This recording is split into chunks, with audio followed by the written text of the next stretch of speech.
Hi, my name's Keith Cooper of Northlight Images. In this quick video, it's really just to say a new bit of kit I've been sent to have a look at. So this is really a request. If you've got any specific questions, please do ask. What is it? It's this. Well, let me give it its full title. Fujifilm GF lens 500mm 5.6 RLM OIS WR 95mm. What does all that mouthful mean? Well, it's the medium format 500mm for the Fuji GFX. It's a G mount lens, 500mm, obviously. Now, with the crops ratio you get on this, it's broadly equivalent to about a 400mm lens on a 35mm. It's F5.6. It's not that heavy actually, although I do detect there's quite a bit of the outside is not metal, so and there are plastic bits. Now it doesn't make it feel cheap at all, but it probably means that it'll scratch. So if you're going to hang this from your shoulder and bang it around much, you might want to look at some means of protecting it. Anyway, it is a fairly compact lens. I'll have to have a look at the specs here because I never remember all of these. 1375 grams, so not that bad. Comes with, and this is a nice touch, please other lens companies think of doing this, an Arca style clamp at the bottom. Now you can't take the whole ring off, but you can remove the base of it, and it has a threaded section there. This has a standard sort of 3/8 and 1/4 inch threads on it.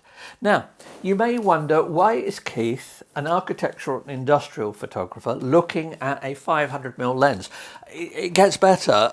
I've also got the 1.4 teleconverter.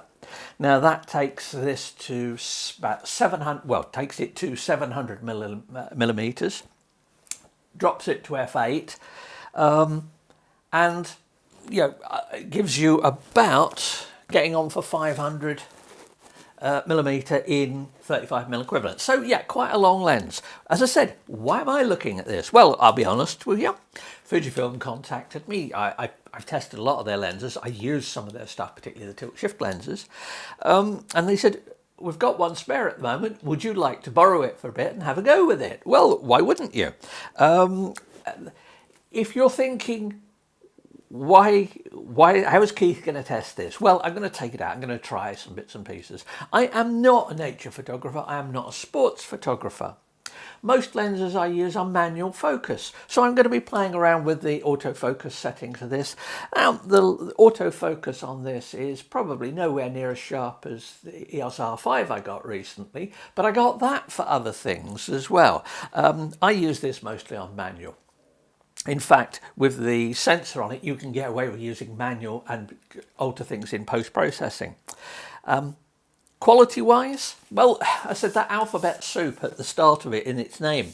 R refers to the fact that it has a focus ring. LM, oh, I've forgotten that one. OIS, that means it's image stabilised. WR means it's water resistant or weather resistant. 0.95mm means it takes 95mm filters. Now, I've got the lens hood on here, which is quite hefty, quite a large lens hood. You can see the actual lens now. Yeah, it's got a anti-muck coating, fluorine. I love the way lens companies call it fluorine coating. Fluorine is a gas. I don't want fluorine anywhere near me. I know what fluorine is like, thank you very much.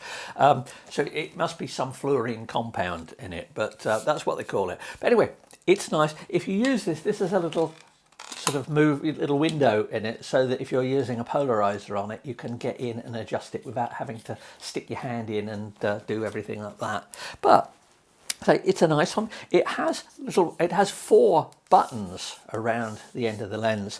They can be set for preset focus. So if you know something is going to be at a certain point, typically, let's say you're photographing cars and they're coming around a corner, you set your preset focus rather than necessarily tracking. You can set that. Now, you can turn the image stabilizing off. You can set a preset focus distance, so you can do that. There's all sorts of tricks you can do with it.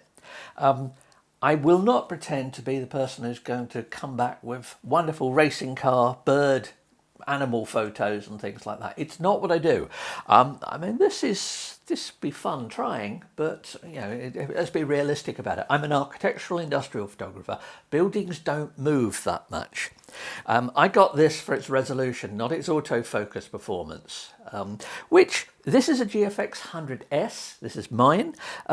They did ask me if I wanted a GFX 100S too, because the autofocus and image stabilisation is slightly improved on that. I went, no, this is good enough. I'll do it with this. Anyway, as I say, if you've got questions, let me know. I've got to take it out. I'm just waiting for some slightly better weather. This may be water resistant or weather resistant. I'm not. So I'm waiting to take this out. But last night, it turned up yesterday afternoon, the lens. Last night, it was a full moon. So I just went outside here in the garden, set this to, I think it was a 60th of a second at 100 ISO at f8, and took some pictures of the moon. Now, as you can see, and I'm going to cut these in, as you can see, the moon, 1/2 degree diameter, is quite small in terms of the lens, the field that you've got. Let's just enlarge it up to the full size of the moon, and you can get an idea of the kind of image quality you get from this. Now, having taken snapshots of the moon for many years with all sorts of different lenses and things, that impressed me. So it's good.